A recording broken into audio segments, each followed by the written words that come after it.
Vamos a seguir con otras informaciones en Noticias 24. 307 comunas serán beneficiadas por el royalty minero tras las transferencias de más de 93.000 millones de pesos que comenzaron el 12 de abril.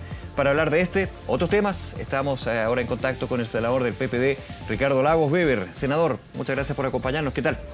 Hola, ¿qué tal? Muy buenas tardes. ¿Cómo están? Bien, todo muy bien. Varios temas. Quiero comenzar con el del royalty minero. De hecho, en su minuto también relevado por el gobierno, el presidente Gabriel Boric, en términos de que una discusión larga que finalmente terminó en un acuerdo y que ahora está entregando recursos importantes para los municipios. ¿Cómo lo evalúa usted también, que estuvo desde la Comisión de Hacienda, me acuerdo, bien álgido esa discusión en su minuto? Sí, efectivamente fue súper álgida la discusión. El proyecto inicial fue modificado sustantivamente, de manera severa, si usted quiere, se modificó, ya, pero eso permitió mejorarlo y sobre todo aprobarlo.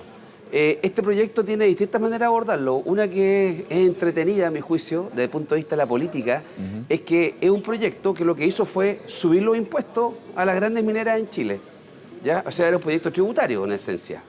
Y la pregunta es por qué ese proyecto pudo avanzar y pudimos ponernos de acuerdo en cobrar más tributos de aquí hacia adelante, ¿ya? Y en circunstancias que otros proyectos que también tienen un carácter tributario, ya sea aquellos que pretenden subir impuestos y rebajar otros, como fue el proyecto que se rechazó el año pasado, o el que estamos viendo ahora de cumplimiento tributario, ¿por qué tienen tantas dificultades? A mí se me ocurre que tal vez tiene que ver, y aquí puedo generar tal vez un ruido innecesario, o puedo estar equivocado, pero mi impresión que en el caso de las grandes mineras, salvo una, todas son de capitales extranjeros. Y tal vez ellos tienen la capacidad de mirar el mediano y largo plazo sin complicarse o contaminarse con los ciclos políticos o la política nacional doméstica. Ahora, otros dirían que no les quedó mucha opción y que en vez de mantener la discusión y esa incertidumbre al futuro, había que cortar por los sanos y terminar finalmente con un rayado de cancha. Bien, entonces eso es lo que me gustaría que hicieran el resto de los sectores productivos, que enfrentados al dilema tributario de cómo aumentar los recursos públicos para financiar gastos permanentes, junto con mejorar la forma en que se gasta, que ahí hay una propuesta del Ejecutivo, y junto con asegurarnos que crecemos más como economía, porque cuando la economía crece, ¿qué es lo que ocurre entre otras cosas? Hay más actividad económica y se recaudan más recursos para el fisco.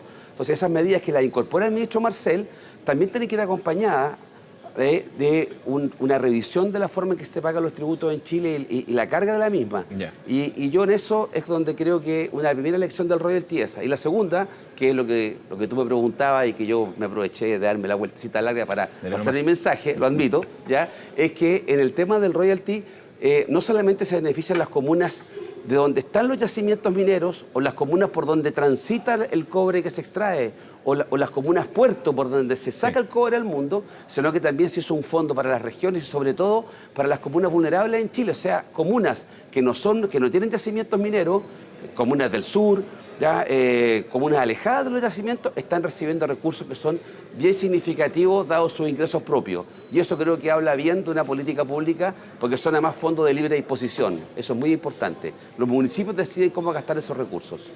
Ahora, déjeme ir a ese punto, creo que es importante porque cuando se concreta lo que es el royalty minero, el tema de que la gran mayoría de las comunas del país tengan esos recursos, no solamente las comunas mineras por excelencia, estábamos en pleno caso, o seguimos de hecho, hay que decirlo, caso convenios, transferencias, fundaciones, y muchos dijeron, no quiero decir muchos, pero sí algunos sectores de la oposición especialmente, ojo ahí, porque esos recursos que van a salir del cobre, de distintos minerales, podrían también...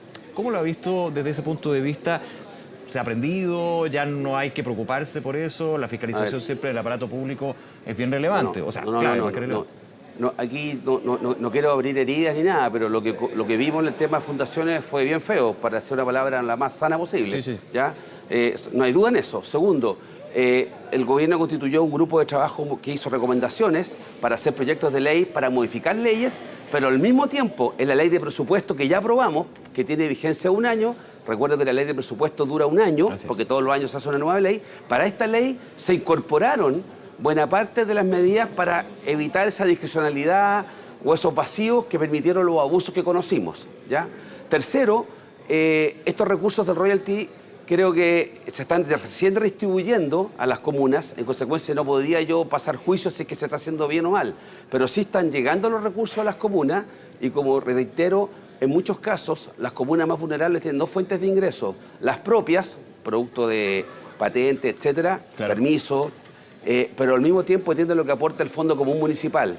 Respecto a los recursos propios, lo que le aporta el royalty, en algunos casos es el equivalente. O sea, es muy importante ese recurso para comunas relativamente pequeñas, ¿ya? Entonces, es muy importante y yo diría que es muy prematuro para pasar juicio de cómo lo están haciendo. Depende de los municipios, en todo caso, cómo van a usar los recursos. ¿Ah? No está indicado que tiene que ser para seguridad, para pavimentar, para obras en espacios comunes. Eso tiene que definirlo los municipios y ojalá de la forma más participativa posible. Deje aprovechar que usted hizo esa vuelta, como decía, para lo que era el mensaje con respecto al pacto fiscal, para preguntarle por el pacto fiscal. Ahora, ¿usted le ve viabilidad? Hay muchos que dicen que ya el pacto fiscal más bien debería verse desde el punto de vista de antielusión, antievasión, por un tema de votos, ¿ah? Por un tema de que los proyectos de ley en el Congreso finalmente se conversan, se discuten, pero se votan. Sí, yo soy optimista.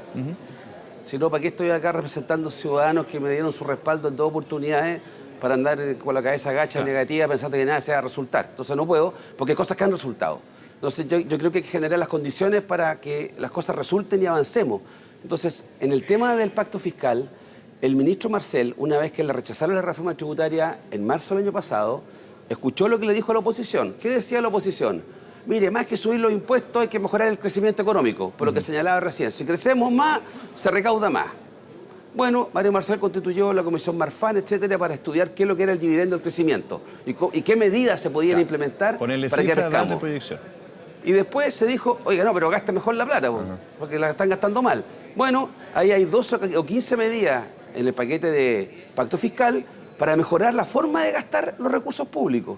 Entonces, si avanzamos en esas dos áreas que están sobre la mesa, el ministro también propuso ahora, y está el proyecto que estamos discutiendo sobre, que se llama cumplimiento tributario, que es lo que tú decías sobre evasión y elusión tributaria, que yo creo que está bien aspectado y espero, puedo ser demasiado optimista, pero yo creo que hay que hacerlo así, que tal vez en las próximas semanas podamos votarlo en general en la Comisión de Hacienda y eso permita ser avanzado. Hay temas que van a ser difíciles, el secreto bancario, la gobernanza del servicio de impuestos internos, los rendimientos que va a generar ese proyecto. Eso yo creo que es discutible, pero creo que podemos hacerlo. Y por una razón, y aquí termino de alardear, es que yo digo, ¿por qué vamos a dejar la oportunidad y dejar para un próximo gobierno temas que podemos resolver hoy día y sobre todo un sector que tiene mayoría hoy?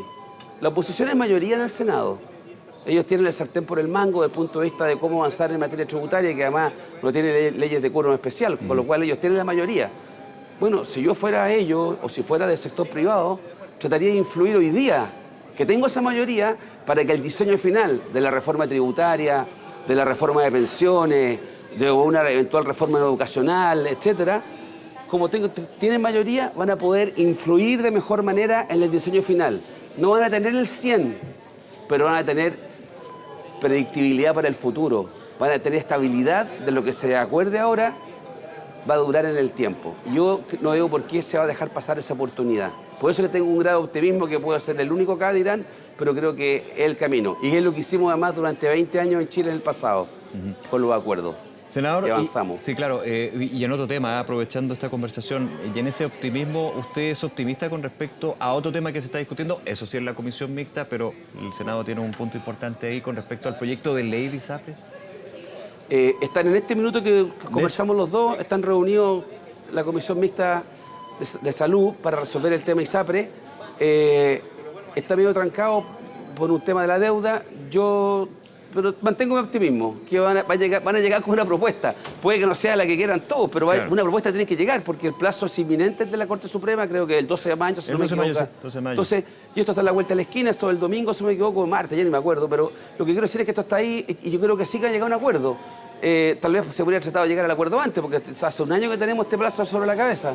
Pero ni modo, eso es lo que tenemos ahora y creo que se va a resolver ese tema. ¿Ya? Lo único que yo pido es generar un clima un poco más positivo. Todos los indicadores económicos son buenos, todos. ¿Ya? El Banco Central estuvo con nosotros hoy día para el informe de estabilidad financiera. Estamos mejor que hace 2 años, dice usted. Bueno, estamos mejor que hace harto tiempo y estamos retomando los niveles de prepandemia en algunas áreas. El crecimiento económico, el Banco Central, la OCDE del Fondo Monetario Internacional aumentaron la proyección de crecimiento de la economía chilena. Es cierto, tenemos que mejorar las condiciones para asegurarnos inversión en el tiempo que viene, pero los indicadores son positivos. La inflación, los precios han seguido subiendo, pero no al 14%, están en un 3, un 4%, y entonces se está haciendo la pega. Entonces yo trato de mirar lo bueno que tenemos y tratar de despejarlo del ciclo político de corto plazo. Tal vez es fácil para mí porque no tengo elecciones, como diría, pero yo creo que eso es lo que corresponde también, salirnos un poco de la tensión y del vértigo del tema del ciclo electoral y del ciclo político y tratar de acordar cosas gruesas. Por una razón, para demostrar que nuestra democracia funciona, de que lo que hacemos acá resuelve problemas, de que la justicia aplica condena, que la fiscalía investiga, como decimos hoy día, fiscalía económica. ¿Me explico? Sí. Esas son las señales que yo creo que tenemos que preocuparnos. No estar de acuerdo en todo, pero hay bastante carne para ponernos de acuerdo. Entonces, esa es mi pega, empujar esta agenda lo más posible para ponernos de acuerdo. Y en esa agenda y con esas señales, senador, ¿hay espacio para discutir una reforma al sistema político? De hecho, ya se están dando pasos bastante más concretos, un proyecto por parte del senador Durresti, ya entrar a discutir, digamos. ¿Se da ese espacio? Sí, el senador Durresti tiene un proyecto que lo ha conversado transversalmente y esa es una propuesta, tal vez van a surgir otras propuestas, pero yo creo que hay que hacerlo. Lo que sí yo creo que es difícil, que por ejemplo mientras yo hablo contigo y hablé de todo el royalty, hablamos de las comunas, hablamos todo eso bueno y decimos y el sistema político. Y muchos ciudadanos van a decir, y los políticos están arreglando el sistema político en vez de arreglarme la pensión, en vez de arreglarme el acceso, los cupos de educación pública, en vez de arreglarme la lista de espera en la salud. Entonces yo lo que sostengo, sin condicionarlo, no estoy transando una por otra, es que junto con el tema político, que los chilenos nos van a mirar, los que están preocupados de la seguridad, tenemos que también avanzar en los otros temas, dar una señal, porque si no queda como muy autoservido, es como que estamos legislando para los temas que le preocupa, comillas, a los políticos. Yo sé que es importante, porque le va a permitir darle gobernabilidad a un próximo gobierno, pero yo le explico eso a una persona que tiene otras dificultades del día a día y quedamos descalzados, ¿me explico? Entonces lo que yo quisiera es que avancemos en el tema del reforma del sistema político, pero mantengamos un mínimo de avance en temas que le diga algo al chileno. Si usted mejora las pensiones, le está hablando a millones de hogares en Chile, donde hay un abuelito y una abuelita, a millones, y eso lo van a entender. Si mejora el transporte público, créeme, aquí en la región de Valparaíso, en Viña y en Valparaíso, te anotáis un poroto. Seguro. O sea, porque es un tema. Entonces, vamos, hay que hacer las dos. Hay que hacer la política, que es fundamental y que yo la comparto 100%, pero tenemos que demostrar también que somos capaces de avanzar en la otra área. Así la veo yo. Senador Ricardo Lagos Weber, como siempre, gracias por conversar con nosotros, senador, que le vaya muy bien. Muchas gracias y abrigarse. Sí, pues. Igual allá en Valparaíso, nos vemos, cuídese. Sí, se hace frío. Chao. Chao.